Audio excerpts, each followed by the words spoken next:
antigua Grecia, pronunciar el nombre de Medusa era sinónimo de terror. Se decía que era una criatura tan espantosa que los héroes más valientes no volvían tras encontrarla. Su sola mirada convertía a los hombres en piedra, sellando sus destinos en un segundo. Sin embargo, Medusa no nació siendo un monstruo. Hubo un tiempo en que fue una joven llena de vida y fiel a la diosa Atenea. Era hija de Forcis y Ceto, dos deidades marinas muy antiguas. Ellos también engendraron a Esteno y Euríale, criaturas con rasgos de serpiente que se mostraban agresivas desde pequeñas y que fueron llamadas gorgonas. En cambio, Medusa nació con un aspecto completamente humano. Sus primeros años los pasó cerca de la costa, sin grandes lujos, pero rodeada de la brisa marina.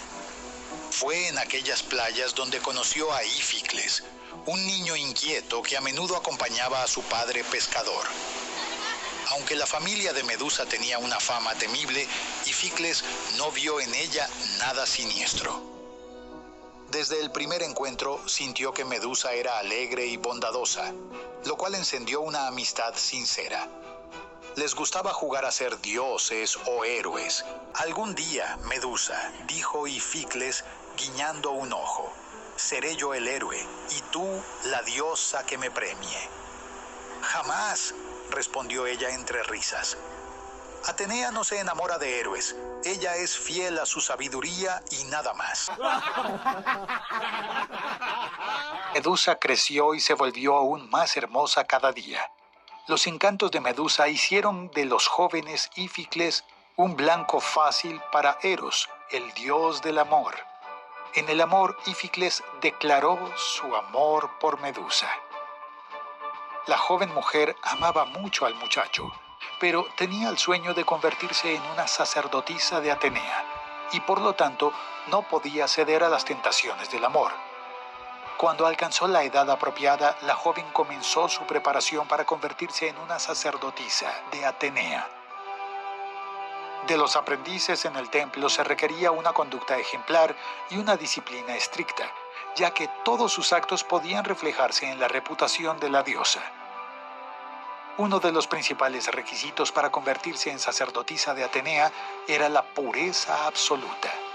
Iban a reflejarse en Atenea, por lo tanto, los jóvenes deben seguir siendo vírgenes como su diosa, que nunca se rindió a la influencia de Eros y Afrodita. Medusa se convirtió en una sacerdotisa perfecta, tal vez incluso demasiado perfecta. Los rituales realizados por Medusa atraían cada vez a más seguidores que estaban encantados con la forma en que esa hermosa joven realizaba cada una de sus actividades. Medusa poseía un hermoso cabello volador que, con sus movimientos, prácticamente hipnotizaba a quienes la contemplaban. Un hombre incauto se atrevió a decir que el cabello era más hermoso que el de Atenea. Desde lo alto del monte Olimpo, Atenea notó la enorme atención que recibía la joven, pero la consideraba una sierva fiel y no la culpaba. Al menos, no por entonces. Mientras tanto, Poseidón, el dios de los mares, seguía con atención la relación entre la diosa Atenea y su sacerdotisa Estrella. Su enemistad con Atenea se remontaba a la fundación de la ciudad. Él había ofrecido un manantial salado, ella un olivo. Los ciudadanos prefirieron el olivo y, desde entonces, Poseidón albergaba rencor por haber perdido la disputa. Al descubrir la cercanía entre Atenea y Medusa, planeó su venganza. Quería humillar a la diosa a través de su devota sacerdotisa. Medusa, sin saber nada, proseguía sus labores con seriedad. Medusa caminó por el mar y, acechándola, escondido entre las olas, el dios de los mares observó a la joven. Escuchó a alguien decir su nombre y la llamada vino de la dirección del océano. Poseidón emergió del mar en toda su gloria. El dios usó su encanto para seducir a la sacerdotisa de Atenea. Pero Medusa, incluso deslumbrada por todo su esplendor, no olvidó sus votos y rechazó los ataques de Poseidón. Él se negó a ser rechazado y agarró el brazo de Medusa. Reaccionó inesperadamente y golpeándolo en la cara con mucha violencia, logró deshacerse del dios. Medusa corrió hacia el templo de Atenea, el único lugar donde se sentía segura. Pero Poseidón, tomado por la lujuria, persiguió a la joven. Poseidón estaba a punto de llegar a ella cuando los valientes Íficles se interpusieron entre el dios y Medusa. A pesar de su valentía, Íficles no fue un obstáculo para que el dios que de un solo golpe echó al joven. Medusa entró en el templo de su diosa y se arrodilló ante su estatua. Estaba pidiendo protección cuando escuchó los pesados pasos del dios de los mares acercándose. El dios se acercó a la joven atrapada que, llorando, pidió ayuda. Poseidón la poseyó por la fuerza en el altar de la diosa. La estatua de la diosa que presidía el templo pareció tomar vida propia.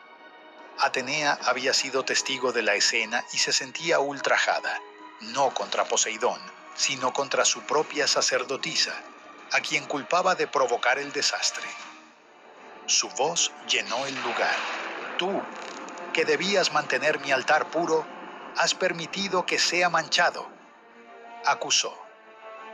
Por tu vanidad y tu belleza desmedida, has atraído la atención de ese dios. Serás castigada. No fue mi culpa, clamó Medusa entre lágrimas. Él me... Basta de excusas, interrumpió la diosa con dureza. Tu hermosura ha traído esta desgracia. Ahora llevarás en ti la marca de tu error. Un dolor insoportable recorrió el cuerpo de la joven. Sus cabellos se convirtieron en serpientes que siseaban con furia y sus ojos adquirieron un poder mortal. Cayó la noche e Íficles recuperó la conciencia después del terrible golpe y comenzó a buscar a Medusa. La oyó llorar desde el templo de Atenea. Cuando llegó allí, encontró a Medusa sentada en el suelo, llorando en la oscuridad. Le pidió que no se acercara porque no quería que la vieran así. Preocupado, su amigo se acercó, sin embargo, ofreciendo palabras de consuelo. Pero cuando tocó el hombro de la joven, una serpiente le picó la mano. Medusa, asustada, se dio la vuelta y los dos jóvenes se miraron. El joven Íficles se convirtió en una estatua de piedra. Para no herir a nadie más, se escapó. Pero en su huida, fue vista por algunos residentes de la ciudad. Medusa no tenía intención de herir a nadie, solo se defendía de agresiones injustas. Decidió esconderse y se fue a una región que había sido abandonada por sus habitantes durante siglos. Allí encontró un viejo templo en ruinas y lo convirtió en su escondite. Muchos fueron los guerreros que cazaron a la Gorgona por la gloria, pero ninguno de ellos regresó. Aislada, Medusa perdió más y más de la humanidad que le quedaba, y su fama de terrible monstruo se volvió legendaria.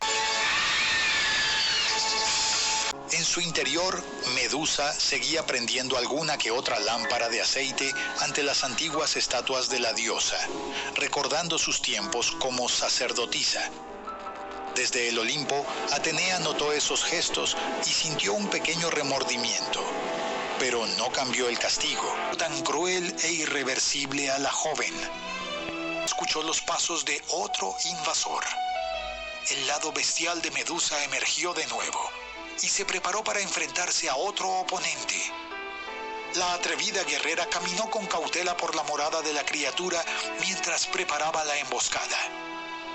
Y justo cuando estaba a punto de atacar, dudó en notar que llevaba el escudo de Atenea, la sagrada égida que una vez perteneció al propio Zeus.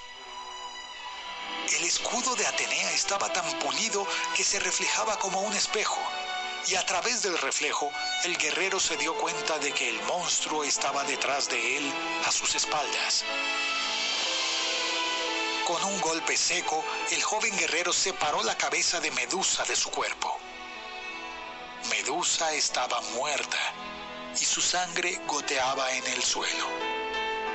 El hasta ahora desconocido guerrero pasaría a la historia con el nombre de Perseo, y también le dio la cabeza de Medusa. Lo que pocos sabían era que Medusa llevaba la semilla divina de Poseidón en su interior, y de su sangre derramada nació Crisaor, el guerrero de la espada dorada. Y también surgió una hermosa criatura, un caballo alado. El majestuoso Pegaso era la más pura de todas las criaturas y encarnaba toda la pureza original que le habían robado a su madre. Atenea glorificó a Medusa fijando la cabeza de la gorgona en su escudo. Y así, la imagen de la leal sacerdotisa se eternizó junto a la diosa que tanto amaba.